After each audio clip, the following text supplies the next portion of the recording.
Hello guys, may kwento lang ako. May nakausap akong isang kaibigan. Sabi niya sa akin,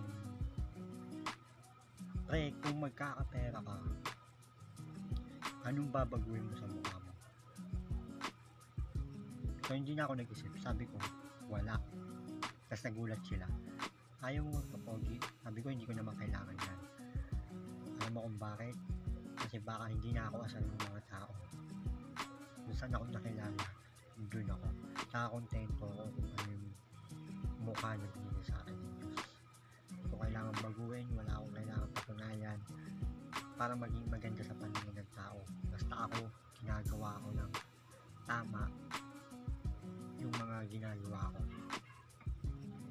Kaya masasabi ko na wala akong babaguhin na kahit anong mangyari. Siguro kailangan ko nang baguhin ugali ko, tsaka pamumuhay ko na kailangan ko palaging ayusin, na